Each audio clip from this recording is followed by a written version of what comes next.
Coach Todd Yeagley joins us. We'll take your questions. After that one, what's kind of the message in the locker room? I've keep your head up. Actually, one of the strangest teams I've been a part of.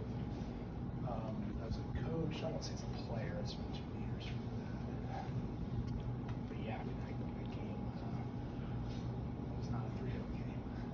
So that's the disappointing is that they felt frustration after the game. So I would speak truth to them. I wasn't trying to cheer them up. It was, you guys did a lot of really good things tonight. Final actions, final third were a little bit off. Credit to them, they're good. But yeah, and stats can be misleading, but the game felt like it was tight. It was, but then you look at the stats, you had every margin, and you just don't see usually 3-0 scoreline. So it was more, let's not get caught up in the score. This game's not going to hurt us. It won't help us a lot. And get ready for Tuesday. I want to ask you about both the good news and the bad news that's happened in the last 24 hours. The good news for you guys is no matter what, you'll head into the final day now with a shot at the Big Ten title. You may need a little help, you may not, but either way, you're going to go into that final day at least with a chance. So that's the good news. The bad for you guys. The bad news though is that your RPI is well into the 20s now, which puts you pretty far outside a chance at a top 16 seed at the moment. I mean, you're in great shape to make the tournament, but you may not get a seed for only the third time since the 2000s, especially if you don't beat Maryland. So how do you react to those two different, scenarios? But in the last couple, next game. Yeah. I mean, it's we control a lot. Sometimes at this point, you need other teams to do well to help you with RPI situations. So I think there's a lot of good games ahead of us that I think if we take care of games, we'll be in a good place. And it means another game. So be it. I mean, at this point, when you enter postseason, it's every game is a good challenge, and I'm not really thinking too far ahead than Tuesday, being honest with you. But yeah, the results last night went our way, which is good. In terms of those goals that you conceded, when you're trying to correct those, what are the things you're looking at in terms of? You mentioned like the margins were pretty even in your way sometimes. When you're trying to correct that, what kind of goes through your head? Yeah, that's where looking back, for a really good attacking team, they didn't pose a lot of threatening feeling tonight in the way that the way we were defending. They happened kind of quick, couple transition moments. They give away certainly one that maybe we over-rotated. A nice third goal by them. I mean, I'd have to look back in the video to go, okay, where did everything start breaking down?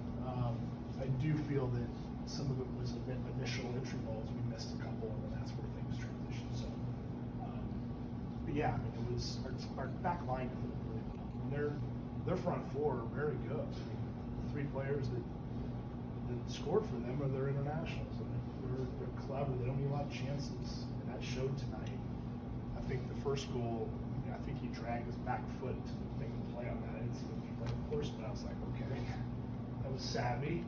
A lot of guys don't do that, so credit to them. They're a good attacking team, but we held them at really good few chances, which is the frustration of play. You brought Jack back into the midfield. Do you view him as a starter almost in terms of kind of in that role as well? He's doing really well. I think at this point, I think we have rotated 4 guys there. I think they're all at the starting level, but he's giving us a little bit more deeper, which is something where we thought we needed a little bit more security. He naturally stays a bit more connected to the back line. So for this group, we have maybe more rotation up in the 8-10 spot than we do there.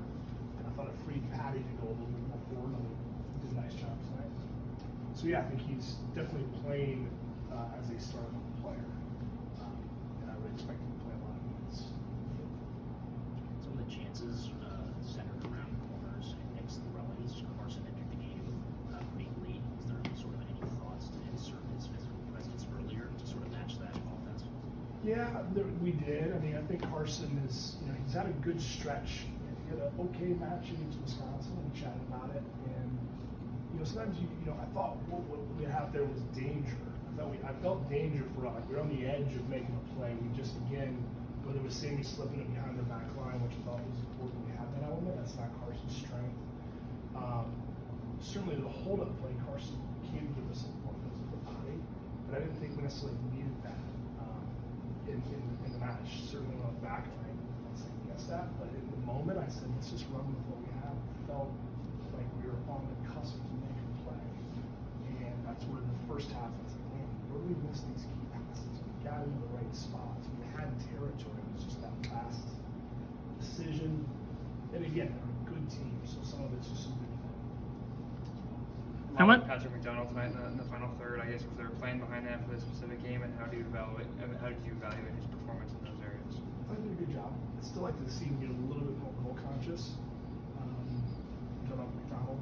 Yeah. No, I thought he had a good game. He covered a heck of a lot of ground. I thought he got at him a lot of things for us. He supported some of our kind of intermediate attacks to let us get to that spot.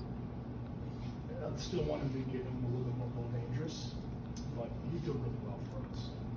I thought Herb and Whitney both were two tonight that credit their outside backs were very good, similar to what they might say to their two wide guys. They didn't get a lot, and maybe we needed to get a little fortunate. Maybe we turned them over one time when they were out of shape. I thought we were close on a few.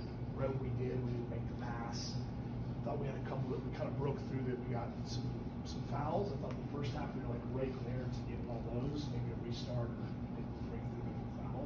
Teams done a pretty good job of kind of killing plays against us, just outside of 30 yards. Those could be different moments for us that we just didn't have. Something Dean Linke said on the broadcast Tuesday about Kentucky. He said that they model their program off you, and they want to try to be like you. But at the same time, they've used a lot of international players do it versus you locally. Do you take that as like a compliment to be told that somebody's trying to be you as a program, or do you feel that you would rather them not use that, given that they're building differently more with foreign players? No, I mean, that's a compliment. I mean, Dylan has done a nice job at Kentucky.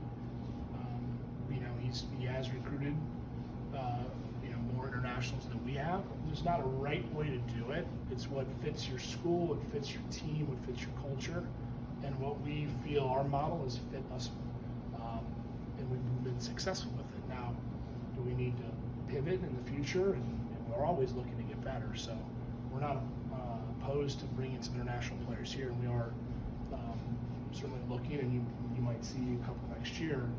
But I still feel that our model works, and I still believe in the American player. So philosophically, I'm going to be a little stubborn and go with the American player first, unless there's just a big difference. And losing the young Americans to MLS early is making it more challenging, because the international players are not sought after, because MLS does not need an international player of that caliber. They need a designated player level. That's not a college international player. So those players stay longer. There was a 26-year-old in the field tonight. That's maturity. And that's what we're seeing with some of the international teams. So, but he's got a nice blend. He's done a nice job. I give Kentucky a lot of credit. They're doing it in a good way, and I have respect for them. You had a lot of opportunities off restarts tonight. How would you assess that performance, especially corners, throw-ins, free kicks? Yeah, it felt like those are ones you have to really look back, because sometimes you can't see we're giving them the signals on where we want to go, the matchups, where we move some guys, but serve is most important. I think serves are very good, and I thought Sammy's just that first one in the game. It was almost it's not an easy header, but that's inside 3 yards.